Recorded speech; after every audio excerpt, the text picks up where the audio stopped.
Hi everyone, welcome back to my YouTube channel Krishna law classes. तो आज हम देखेंगे उत्तराखंड सिविल जज जूनियर डिवीज़न प्रारंभिक परीक्षा 2002 का लॉ का पेपर। जीएस का पोर्शन हम लास्ट वीडियो में देख चुके हैं। अब हम देखेंगे लॉ का पोर्शन। तो चलिए स्टार्ट करते हैं। क्वेश्चन नंबर 51 है, नुकसानी के लिए वाद का अधिकार कैसा दावा है? अनुयोज्य दावा है या अनुयोज्य दावा नहीं है, या फिर वाद लाने का अधिकार मात्र नहीं है, या वाद अंतरणीय दावा है? तो यह अनुयोज्य दावा नहीं है। तो संपत्ति अंतरण अधिनियम की धारा 3 में अनुयोज्य दावे को परिभाषित किया गया है। और अनुयोज्य दावे से स्थावर संपत्ति के बंधक द्वारा यह जंगम संपत्ति के आड़मान या गिरवी द्वारा प्रतिभूत ऋण से भिन्न किसी ऋण का या उस जंगम संपत्ति में जो दावेदार के वास्तविक या आणविक कब्जे में नहीं है फायदाप्रद हित का ऐसा दावा अभिप्रेत है जिसे सिविल न्यायालय अनुतोष देने के लिए आधार प्रदान करने वाला मानता हो। अतः नुकसानी के लिए वाद का अधिकार अनुयोज्य दावा नहीं है। ठीक है। क्वेश्चन नंबर 52, संपत्ति अंतरण अधिनियम की धारा 53A में दिया गया भाविक पालन का सिद्धांत कैसा सिद्धांत है? एक कानूनी अधिकार है या एक सामयिक अधिकार है, बचाव में उपलब्ध होता है? तो जो इसका राइट आंसर रहेगा, एक तो यह कानूनी अधिकार है, बचाव में उपलब्ध होता है, इसलिए option number A is the right answer. ठीक है। नेक्स्ट क्वेश्चन है, एसोसिएशन और रीजन है। संपत्ति एक व्यापक शब्द है और इसमें प्रतिलिपि अधिकार शामिल है। और रीज़न है इसका संपत्ति अंतरण अधिनियम पेटेंट सहित तो सभी प्रकार की संपत्ति पर विचार करता है। तो आंसर गेस कीजिए। तो इसका जो राइट आंसर रहेगा ऑप्शन नंबर ए और आर दोनों सही हैं। आर ए की सही व्याख्या और सही स्पष्टीकरण है। ठीक है। अब देखते हैं निम्नांकित में से कौन सा संयोजन सही सुमेलित है। तो ऑप्शन नंबर ए अंतकालीन जो लाभ है ये अनुयोज्य दावा है, नहीं है। एक मुस्लिम पत्नी का असंगत मेहर का दावा कैसा है? ये अनुयोज्य दावा है। और अप्रतिभूत ऋण कैसा दावा है? ये अनुयोज्य दावा है। और माल विक्रय संहिता के अधीन जो दावा है वो कैसा दावा है? अनुयोज्य दावा, यानी कि option number A is the right answer. Next है क्वेश्चन नंबर 55, प्रोबंध का उपचार निम्नलिखित बंधकों में से किसमें उपलब्ध है? ऑप्शन नंबर ए भोग बंधक में, ऑप्शन नंबर बी सादा बंधक में, या फिर ऑप्शन नंबर सी सशर्त विक्रय द्वारा बंधक में, या अंग्रेजी द्वारा बंधक में। तो इसका जो राइट आंसर रहेगा ऑप्शन नंबर सी सशर्त विक्रय द्वारा बंधक में। ठीक है। नेक्स्ट क्वेश्चन है, निम्नलिखित में से क्या विक्रय का अनिवार्य तत्व नहीं है? ऑप्शन नंबर ए पक्षकार, ऑप्शन नंबर बी विषय वस्तु, ऑप्शन नंबर सी अंतरण अथवा हस्तांतरण, या फिर कीमत का नकद भुगतान। आंसर गैस कीजिए। तो इसका जो राइट आंसर रहेगा ऑप्शन नंबर डी रहेगा, कीमत का नकद भुगतान विक्रय का अनिवार्य तत्व नहीं है, क्योंकि भुगतान नकद भी किया जा सकता है, बाद में भी किया जा सकता है। दोहरी संभावना के विरुद्ध नियम को निम्नलिखित में से किसमें मान्यता मिली? आई होप ये तो आप सभी जानते होंगे। तो जिसका राइट आंसर है ऑप्शन नंबर बी बिटवी वर्सेस मिशेल में दोहरी संभावना के विरुद्ध नियम को मान्यता मिली। नेक्स्ट क्वेश्चन है, संपत्ति अंतरण अधिनियम की निम्नांकित धाराओं में से कौन सी धारा प्रतिस्थापित प्रतिभूति के सिद्धांत की विवेचना करती है? आई होप सभी जानते होंगे। Option number D section 73। ठीक है।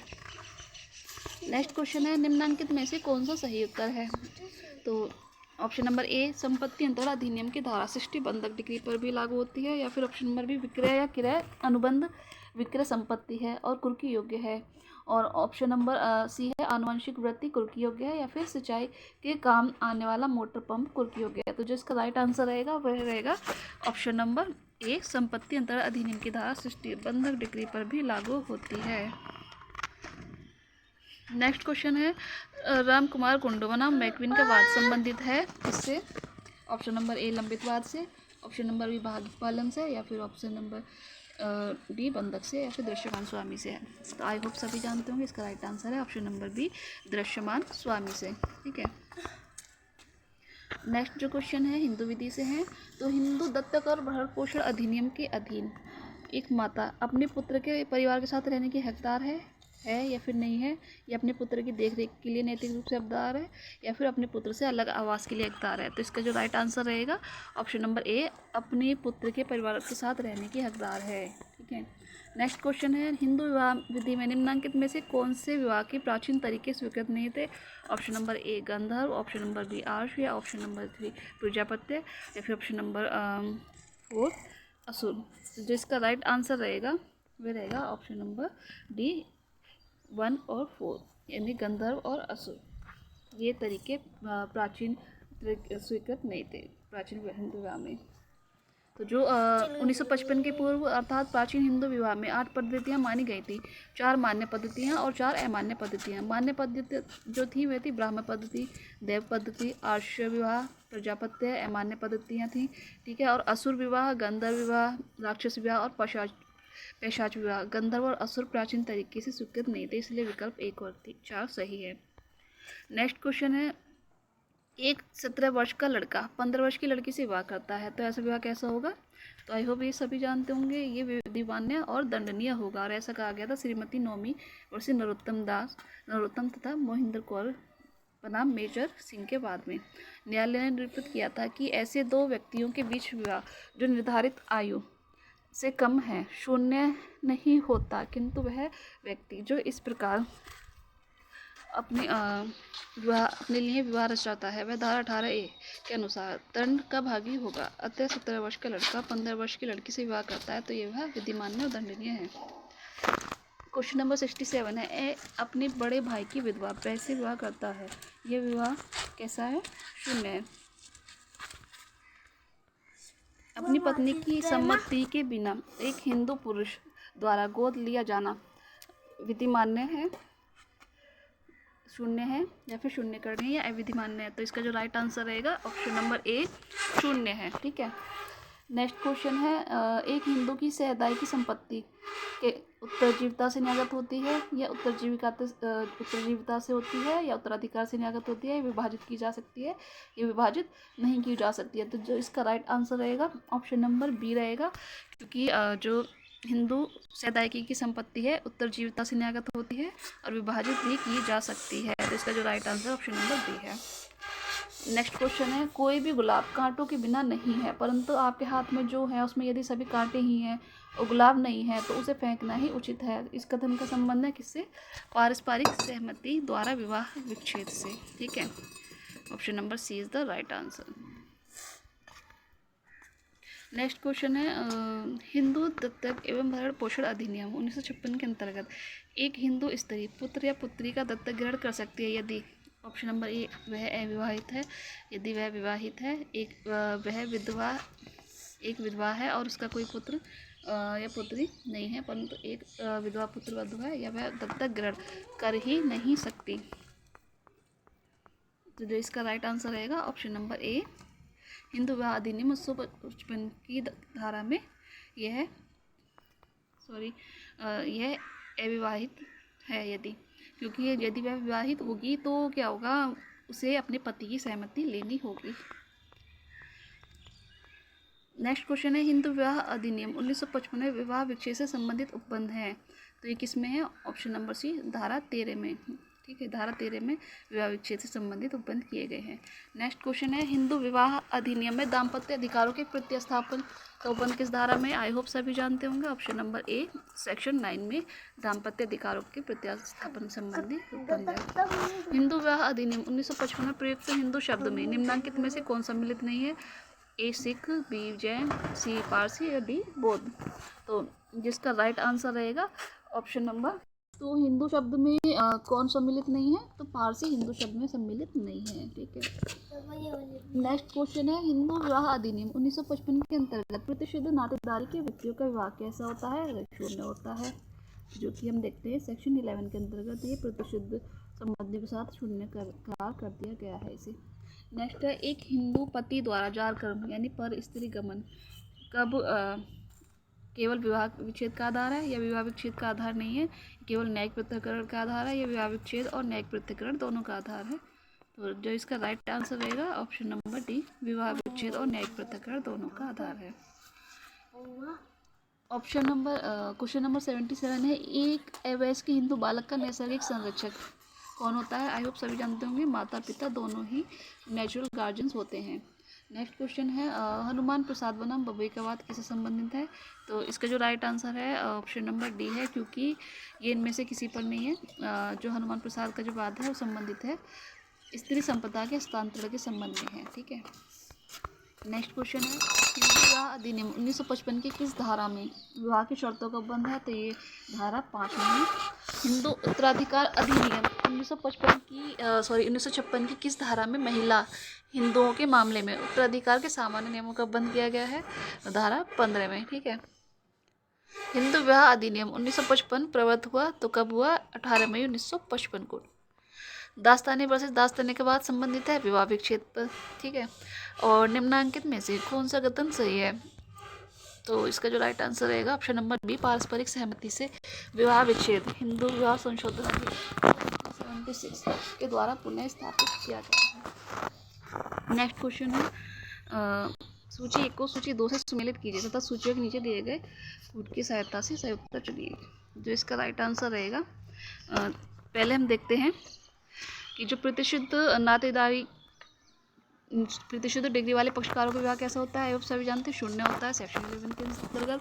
नपुंसकता से शून्य करनी होता है सेक्शन 12 के अंतर्गत। और दो सपिंडों के बीच का विवाह भी शून्य होता है। और विवाह के समय पत्नी का पिटिशनर के अलावा किसी अन्य व्यक्ति द्वारा गड़बड़ी होना शून्य करनीय है। नेक्स्ट क्वेश्चन, जो नेक्स्ट क्वेश्चन है 85 एसोसिएशन ओरिजिन है। हिंदू विधि में विवाह शून्य होता है। ठीक है। और शून्य विवाह से उत्पन्न शिशु अपने माता पिता का धर्म शिशु होता है। तो इसमें जो राइट आंसर है इसका ऑप्शन नंबर सी है, क्योंकि जो शून्य विवाह से उत्पन्न शिशु अपने माता पिता का धर्म शिशु होता है ये गलत है। ठीक है। पर ये क्वेश्चन गलत है, क्योंकि जो संतानें होती हैं वो बेशक शून्य विवाह से उत्पन्न हुई हैं वो धर्मज ही होती हैं। ठीक है। कौन मुस्लिम विधि का प्राथमिक स्रोत नहीं है?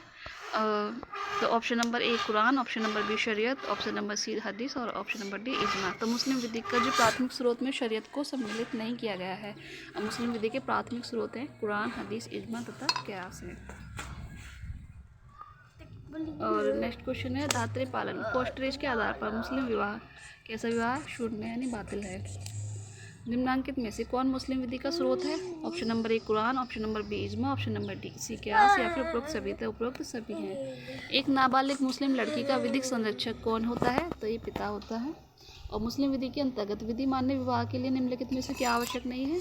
तो धात्री संबंध आवश्यक नहीं है, क्योंकि एक मुस्लिम विधि के अंतर्गत मान्य विवाह के लिए एक तो प्रस्ताव होना चाहिए, स्वीकृति होनी चाहिए, सक्षम पक्षकार होने चाहिए और स्वतंत्र सहमति होनी चाहिए। धात्री संबंध जरूरी नहीं है। मुस्लिम विधि में मेहर क्या है?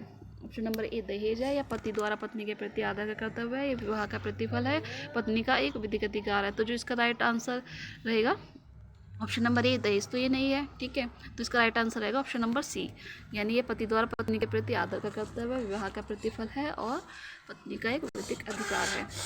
तलाक उल बिद्दत कैसा तलाक है? तो ऑप्शन नंबर ए पूर्ण और अप्रतिसंहरणीय है। नेक्स्ट क्वेश्चन है भारत में पारिवारिक संबंधों में लागू होने वाला कानून है कैसा है? पक्षकारों की व्यक्तिगत विधि है। ठीक है।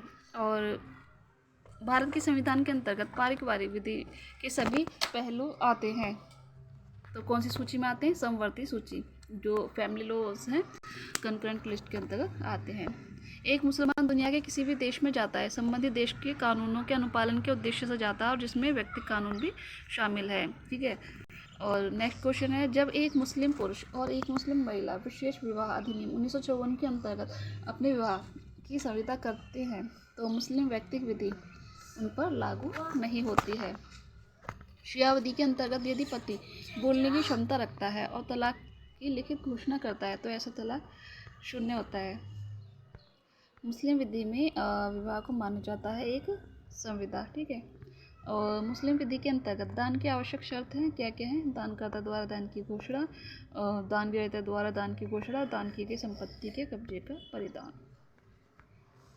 वक्फ किया जा सकता है किसी मुसलमान द्वारा, हिंदू द्वारा, हिंदू और मुसलमान दोनों के द्वारा, न तो हिंदू द्वारा न मुसलमान द्वारा, तो हिंदू और मुसलमान दोनों के द्वारा किया जा सकता है। ठीक है। नेक्स्ट क्वेश्चन है साक्ष्य अधिनियम पर है। तो पहला है असर्शन है न्यायकेतर संस्कृति यदि स्वैच्छिक है तो अन्य साक्ष्य के साथ विश्वसनीय हो सकती है। और नेक्स्ट क्वेश्चन है न्यायकेतर संस्कृति साक्ष्य का एक कमजोर सूत्र है। तो इसका जो राइट आंसर रहेगा ऑप्शन नंबर बी रहेगा, क्योंकि ए और आर दोनों सही हैं पर आर ए का सही स्पष्टीकरण नहीं है। साक्ष्य अधिनियम की निम्नलिखित में से किस धारा में स्वीकृति को परिभाषित किया गया है? तो ये किया गया है धारा 17 में। ठीक है। नेक्स्ट क्वेश्चन है, निम्नांकित में से कौन साक्ष्य अधिनियम की धारा 14 में मानसिक दशा दर्शाने के रूप में वर्णित नहीं है? तो हेतु नहीं है, जबकि 14 में क्या है? आशय है, सद्भाव है, ज्ञान है, उपेक्षा और उद्यावलापन है।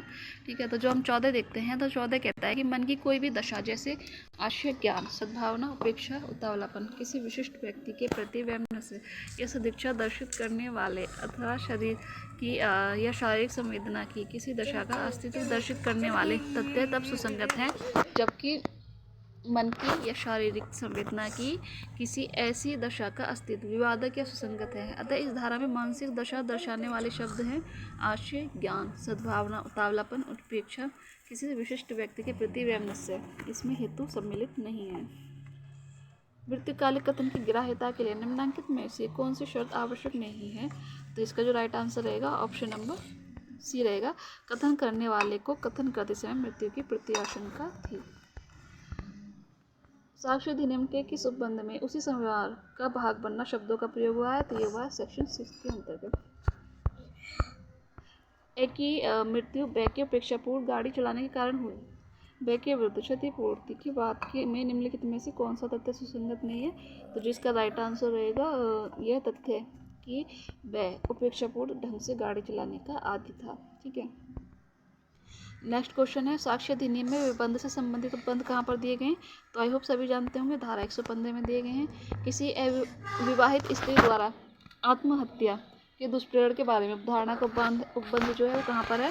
सेक्शन 113 ए में है। ठीक है। नेक्स्ट क्वेश्चन है, निम्नलिखित में से कौन सा लोक दस्तावेज नहीं है?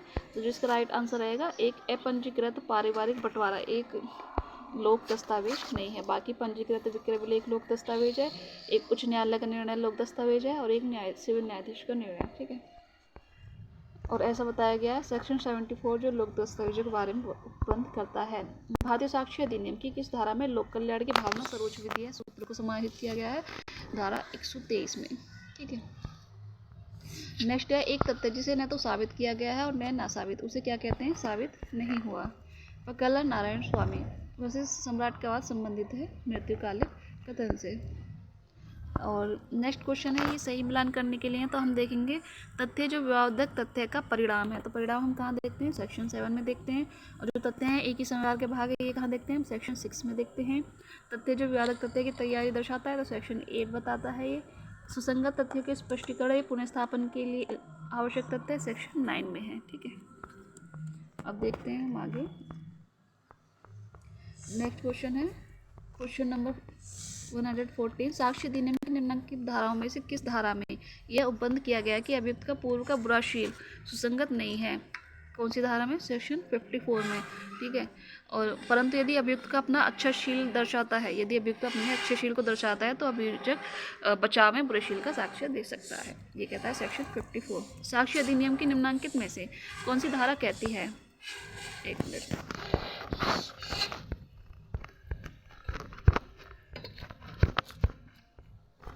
सॉरी,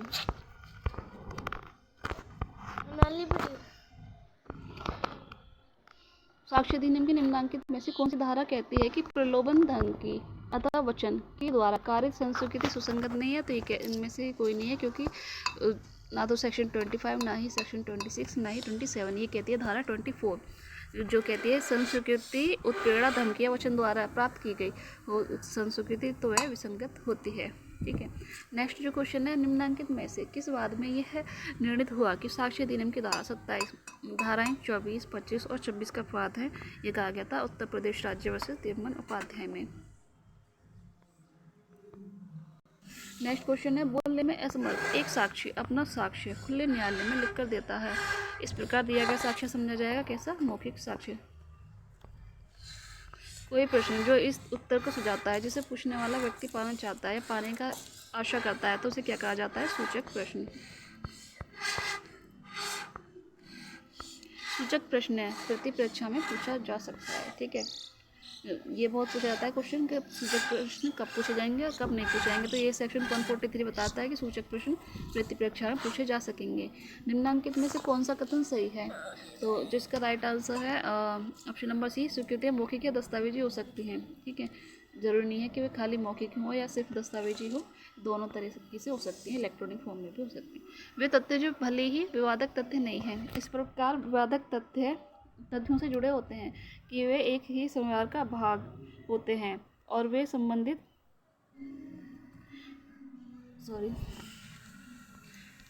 ऑप्शन नंबर ए है, संबंधित तथ्य और कार्य सिद्धांत के अंतर्गत सुसंगत होते हैं। ऑप्शन नंबर बी सुसंगत नहीं होते हैं, या ऑप्शन नंबर सी अनुश्रुत साक्ष्य हैं, या फिर ऑप्शन नंबर डी प्राथमिक साक्ष्य हैं। तो जो इसका राइट आंसर रहेगा ऑप्शन नंबर ए, संबंधित तथ्य और कार्य सिद्धांत के अंतर्गत सुसंगत होते हैं। स्वीकृति और संस्वीकृति कैसे साक्ष्य हैं? अनुश्रुत साक्ष्य के अपवाद हैं, अनुश्रुत साक्ष्य के भाग हैं, या सुसंगत साक्ष्य हैं, या सबूत पर साक्ष्य में सम्मिलित किए जाते हैं। तो इसका राइट आंसर रहेगा ऑप्शन नंबर ए, क्योंकि स्वीकृति संस्वीकृति अनुश्रुत साक्ष्य के अपवाद हैं, लेकिन अनुश्रुत साक्ष्य के भाग ये नहीं हैं। ठीक है।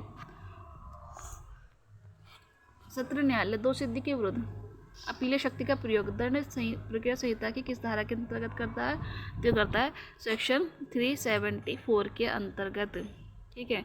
नेक्स्ट क्वेश्चन है, दंड प्रक्रिया संहिता की किस धारा के अंतर्गत फरार व्यक्ति की संपत्ति की कुर्की का आदेश उद्घोषणा जारी किए जाने के पश्चात किसी भी समय दिया जा सकता है? तो आई होप सभी जानते होंगे, सेक्शन 84 के अंतर्गत। ठीक है।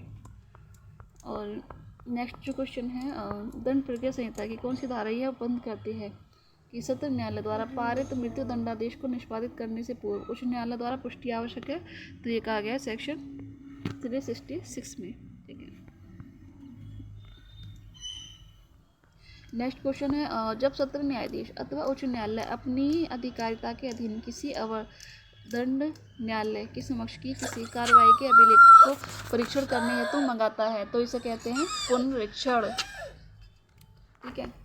और नेक्स्ट क्वेश्चन है, किसी मामले का विचारण समाप्त होने के पश्चात निम्न में से कौन सा आदेश पारित किया जा सकता है? तो या तो दोष मुक्ति का या फिर दोष सिद्धि का। नेक्स्ट क्वेश्चन है, प्रथम सूचना इत्तला रिपोर्ट ऑप्शन नंबर ए संज्ञेय तो असंज्ञेय अपराध से संबंधित होती है, मजिस्ट्रेट अथवा पुलिस अधिकारी को दी जाती है, या प्रथम दृष्टया संज्ञेय अपराध से संबंधित होती है, या फिर जिला मजिस्ट्रेट को दी जाती है। तो इसका जो राइट आंसर रहेगा ऑप्शन नंबर सी, प्रथम दृष्टया संज्ञेय अपराध से संबंधित होती है। दंड प्रक्रिया संहिता की किस धारा के अधीन किसी व्यक्ति को जिसे अपनी गिरफ्तारी की आशंका है अग्रिम जमानत मंजूर की जा सकती है? तो यह है सेक्शन 438। ठीक है। 438 के अधीन किसी व्यक्ति को जिसे अपनी गिरफ्तारी की आशंका है अग्रिम जमानत मंजूर की जा सकती है। नेक्स्ट क्वेश्चन है, निम्नलिखित में से कौन से संयोजन सही सुमेलित है? तो जिसका राइट आंसर रहेगा ऑप्शन नंबर बी, इसका उद्देश्य साक्ष्य एकत्र करना है और यह साधारणतः आपराधिक मामलों का दूसरा चरण होती है। ठीक है। नेक्स्ट क्वेश्चन है, दंड विधि का उद्देश्य अपराधों को रोकना है। कुछ परिस्थितियों में एक प्राइवेट व्यक्ति भी दूसरे व्यक्ति को गिरफ्तार कर सकता है। तो जो इसका राइट आंसर है ए है, ऑप्शन नंबर ए। और 2 वर्ष से अधिक के कारावास में दंडनीय अपराध का संबंध है, तो ये संबंध है वारंट मामले से। ठीक है। नेक्स्ट क्वेश्चन है, दंड प्रक्रिया संहिता की किस धारा के अधीन एक पुलिस अधिकारी मजिस्ट्रेट के आदेश और वारंट के बिना किसी व्यक्ति को गिरफ्तार कर सकता है? तो कर सकता है सेक्शन 41 में। और दंड प्रक्रिया संहिता की किस धारा के अधीन एक व्यक्ति जिसके विरुद्ध न्यायालय द्वारा जारी वारंट की तामील नहीं हो रही है फरार घोषित किया जा सकता है? ऑप्शन नंबर सी है, धारा 82 के अधीन। दंड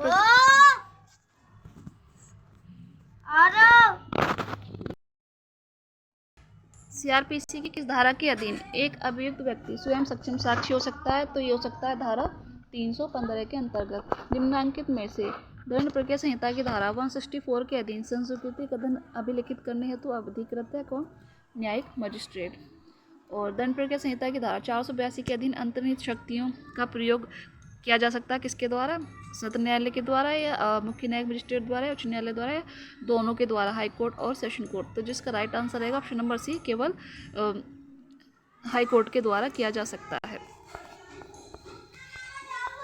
नेक्स्ट क्वेश्चन है, अन्वेषण का उद्देश्य है ऑप्शन नंबर ए अभियुक्त को गिरफ्तार करना, ऑप्शन नंबर बी अभियुक्त को दंड देना, ऑप्शन नंबर सी अभियुक्त के विरुद्ध साक्ष्य एकत्र करना है, ऑप्शन नंबर डी प्रूफ में कोई नहीं। तो इसका right answer option number C, अभियुक्त के विरुद्ध अन्वेषण का उद्देश्य क्या होता है? तो अन्वेषण का जो उद्देश्य होता है अभियुक्त के विरुद्ध साक्ष्य एकत्र करना। ठीक है, नेक्स्ट क्वेश्चन है निम्नलिखित में से कौन सा अपराध क्षम्य नहीं है?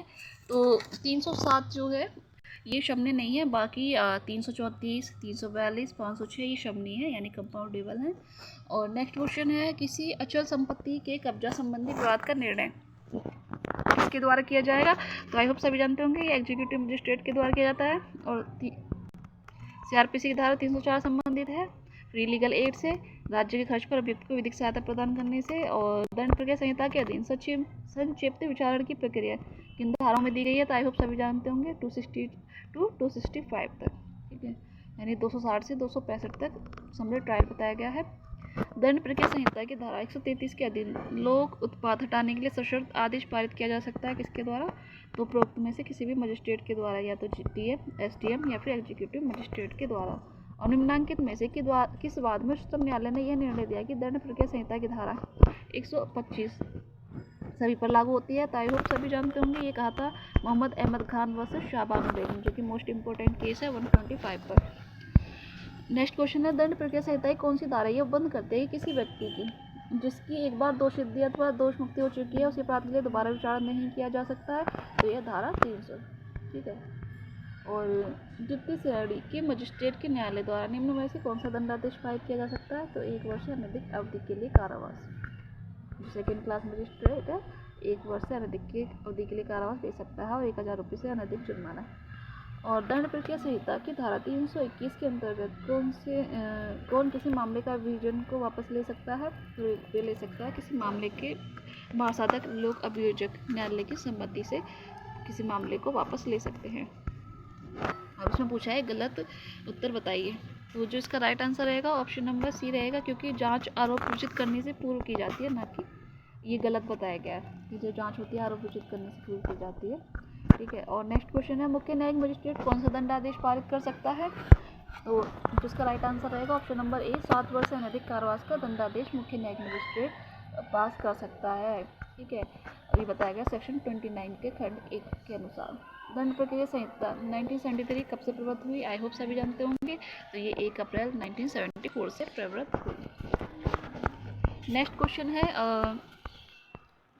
दंड प्रक्रिया संहिता की किस धारा के अधीन साक्ष्य की भावभंगिमा को विलिखित करने का उपबंध है? तो यह है 280 के अधीन। और लोक सेवकों के अभियोजन से संबंधित उपबंध है कहाँ पर? सेक्शन दंड प्रक्रिया संहिता की धारा 197। ठीक है, और 153 ए सेक्शन है, क्वेश्चन है ए ने बे पर थूक दिया, तो उसने कौन सा अपराध किया है? तो उसने आपराधिक बल का प्रयोग किया है।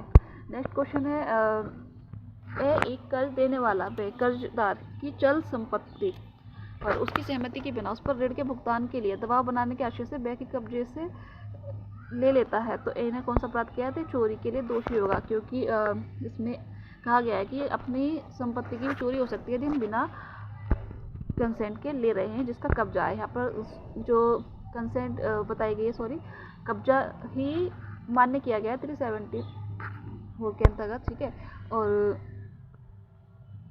स्वामित्व मायने नहीं रखता है, जिसके पास कब्जा है वही उसका उस टाइम पर मालिक होता है।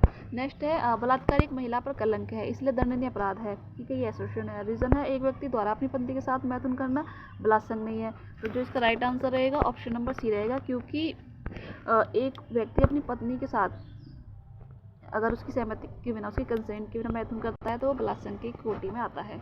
नेक्स्ट क्वेश्चन है भारतीय दंड संहिता प्रवृत्त हुई 1 जनवरी 1862 से। वास्तव में लड़े बिना दो भाई लोक मार्ग पर एक दूसरे को गाली दे रहे थे, वहाँ भीड़ जमा हो गई और यातायात रुक गया, तो ये दोनों भाई दोषी हैं किसके? दंगे के लिए, बलवे के लिए, रिश्ते के लिए, इनमें से कोई नहीं। तो जो इसका राइट आंसर रहेगा ऑप्शन नंबर डी, इनमें से कोई नहीं, क्योंकि बलवे के लिए कोई एक्ट करना जरूरी है और दंगे के लिए भी एक्ट जरूरी है।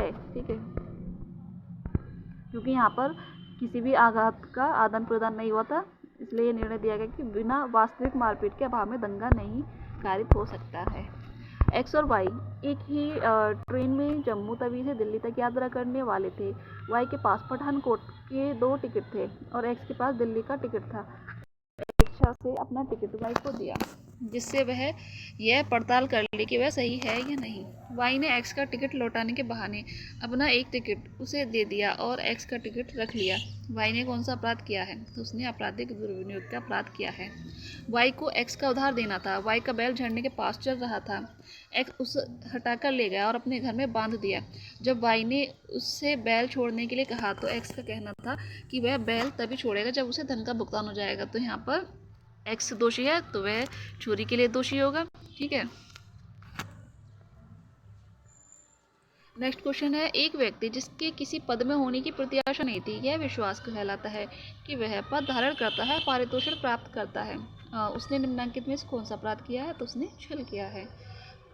नेक्स्ट क्वेश्चन है, निम्नलिखित में से एक लोक सेवक नहीं है तो कौन नहीं है? सहकारी समिति का सचिव। निम्नलिखित में से राजद्रोह के रूप में दंडनीय है कौन सा? ऑप्शन नंबर बी, लोगों की विधि और विधिक प्राधिकार के आज्ञानुवर्तन समाप्त करने को प्रेरित करना। और 303 जो संबंधित 303 पर संबंधित वाद है, मिट्टू सिंह वर्सेस पंजाब राज्य, आई होप सभी जानते होंगे। और नेक्स्ट क्वेश्चन है, ए जेड को घोर उपपत्ति के भय में डालकर बेईमानी से जेड को प्रेरित करता है कि वह एक कोरे कागज पर हस्ताक्षर कर दे या अपनी मुद्रा लगा दे। तो यहाँ पर ए को परिदत्त कर दे तो उस कागज पर हस्ताक्षर करके उसे ए को दे देता है। ए ने कौन सा अपराध किया है? तो उसने उद्यापन किया है, जो कि 383 के दृष्टांत डी में दिया गया है। ऐसा होता है। नेक्स्ट है, चोरी का अपराध लूट बन जाता है कब?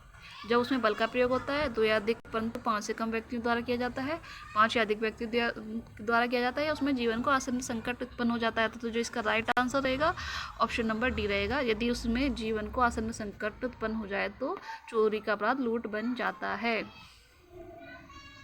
ये कहा गया 390 के अनुसार।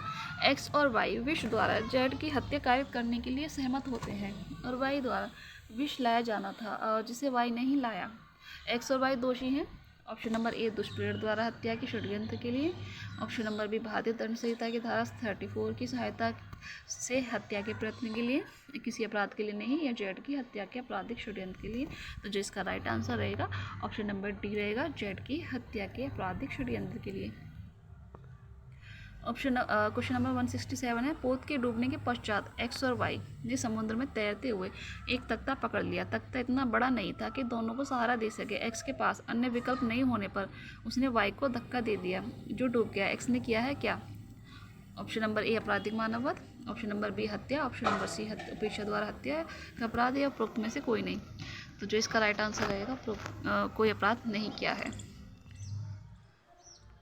नेक्स्ट क्वेश्चन है, निम्नांकित में से कौन सा चोरी के अपराध का आवश्यक तत्व नहीं है? तो अचल संपत्ति होनी चाहिए चोरी के लिए, और क्योंकि चोरी के लिए मूवेबल प्रॉपर्टी होती है, ना कि इनमूवेबल। ठीक है। नेक्स्ट क्वेश्चन है, निम्नलिखित में से किस वाद में आपराधिक मानववध और हत्या में अंतर किया गया था? तो ये किया गया था रेग वर्सेस गोविंदा में। कौन निम्न में से कौन अपराध का आवश्यक तत्व नहीं है?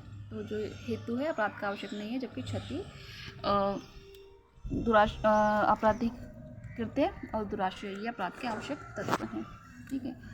नेक्स्ट चलते हैं, क्वेश्चन नंबर 171, निम्नलिखित में से कौन सा वाद सामान्य आशय पर आधारित संयुक्त दायित्व के सिद्धांत से संबंधित नहीं है? तो ये है रेग वर्सेस गोविंदा, जबकि वारिंद्र कुमार घोष बनाम एम्परर, महबूब शाह वर्सेस एम्परर और JM देसाई बम्बई राज्य पर संबंधित बात हैं। और रेग वर्सेस गोविंदा का वाद सामान्य आशय पर आधारित संयुक्त दायित्व सिद्धांत से नहीं, बल्कि इसमें आपराधिक मानववध और हत्या में अंतर स्थापित किया गया था। नेक्स्ट क्वेश्चन है, निम्नलिखित में से कौन सा वाद आवश्यकता के आधार पर बचाव से संबंधित है? तो यह है आर वर्सेस डिडले स्टीफन, जिसका भी हम एग्जाम्पल पीछे देख कर आए तख्ते वाला। और नेक्स्ट क्वेश्चन है, भारतीय दंड संहिता के अंतर्गत में से कौन दंड का प्रकार नहीं है? तो यह है काला पानी यानी देश निकाला, इसे निरसित कर दिया गया है। और नेक्स्ट क्वेश्चन है, निम्न में से किसमें शरीर की प्राइवेट प्रतिरक्षा के अधिकार का विस्तार मृत्यु कार्य करने तक नहीं होता है? तो ये है ऑप्शन नंबर डी, सदोष अवरोध करने के आशय से किया गया हमला। निम्नलिखित में से कब संपत्ति की प्राइवेट प्रतिरक्षा के अधिकार का विस्तार मृत्यु कार्य करने तक नहीं होता? तो ये है चोरी।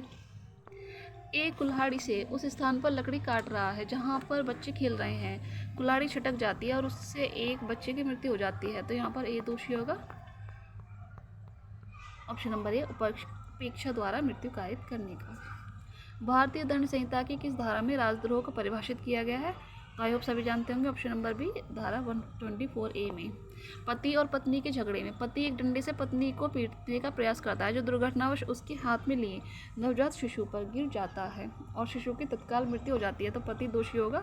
ऑप्शन नंबर डी, सदोष मानव वध की कोटि में नहीं आने वाले उपेक्षापूर्ण कार्य द्वारा मृत्यु कारित करने का। अब भारतीय दंड संहिता की निम्नलिखित किन धाराओं में,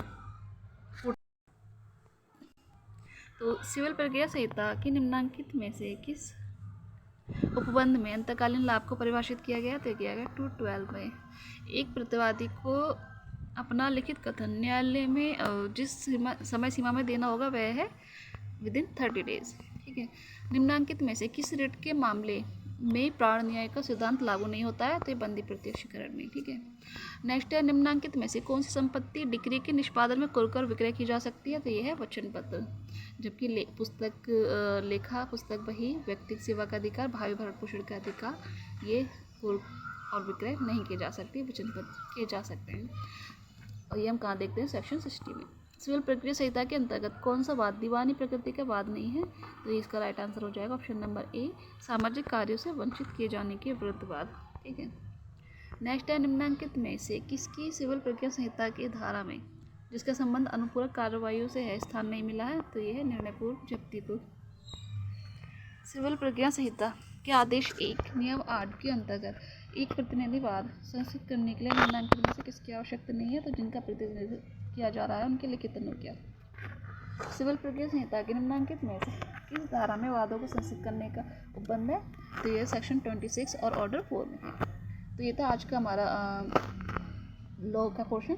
तो हमने जीएस कर लिया है और ये लॉ हो गया। अगर आप चाहते हैं आगे भी और प्रीवियस ईयर के क्वेश्चन पेपर्स हम लेकर आएँ तो प्लीज़ कमेंट करके बताइएगा, और वीडियो पसंद आए तो लाइक, सब्सक्राइब, शेयर कीजिएगा।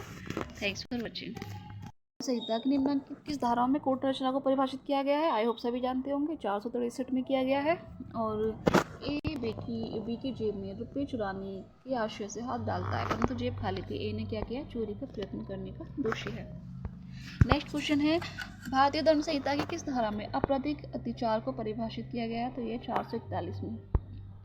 जारकर्म अपराध नहीं होता यदि उसके लिए महिला के पति की सम्मति होती है। तो आणविक पूर्व न्याय का नियम है, सिविल प्रक्रिया संहिता में अभिव्यक्त है, जो कहाँ पर दिया गया है? सेक्शन 11 का स्पष्टीकरण 4 में है। नेक्स्ट क्वेश्चन है, सिविल प्रक्रिया संहिता के आदेश 7 नियम 11 के अंतर्गत वाद खारिज किए जाने के निम्नलिखित आधारों में से कौन सा न्याय जोड़ा गया है? तो ये जोड़ा गया है यदि वाद पत्र को 2 प्रतियों में दाखिल नहीं किया जाता है। नेक्स्ट क्वेश्चन है, निम्नलिखित में से कौन अपीलीय न्यायालय की शक्तियों में सम्मिलित नहीं है? तो यह है वाद का नए सिरे से विचारण। ठीक है। निम्नलिखित में से कौन से वादों में, किस वाद में यह निर्धारित किया गया कि अंतर्निहित शक्ति अधिकार न्यायालय को प्रदत्त नहीं किया गया, ये शक्ति न्यायालय में अंतर्निहित है? तो क्या? मनोहर लाल वर्सेस सेठ हीरालाल। एक निष्पादन न्यायालय निम्नलिखित में से किस प्रश्न का निर्धारण नहीं कर सकता है? डिग्री में परिवर्तन। और एक व्यक्ति जिसके विरुद्ध समन जारी हो गया है, सिविल प्रक्रिया संहिता की धारा 32 के अधीन उपस्थित होने के लिए बाध्य किया जा सकता है, वारंट जारी करके, संपत्ति कुर्की और विक्रय करके, जुर्माना करके या उपस्थिति के लिए प्रतिभूति लेकर। तो इसका राइट आंसर है इन सभी परिस्थितियों में किया जा सकता है। सिविल प्रक्रिया संहिता के निम्नलिखित में से किस धारा में अंतराभिवाची वाद के लिए उपबंध किया गया? तो ये किया गया सेक्शन 88 में। ठीक है। और जो इसका ऑर्डर रहेगा वो रहेगा ऑर्डर 35। नेक्स्ट क्वेश्चन है, निम्नांकित में से कौन स्थावर संपत्ति संबंधी वाद नहीं है? तो ये है स्थावर संपत्ति के विभाजन का वाद। नेक्स्ट क्वेश्चन है, सिविल प्रक्रिया संहिता संशोधन अधिनियम 2002 प्रवृत्त हुआ, तो कब हुआ? तो ये 1 जुलाई 2002 से। जहाँ न्यायालय की अधिकारिता की स्थानीय सीमाएं अनिश्चित हैं, वहाँ वाद संस्थित करने का स्थान सिविल प्रक्रिया संहिता की किस धारा द्वारा निर्धारित होता है? तो ये होता है धारा 18 द्वारा। ठीक है।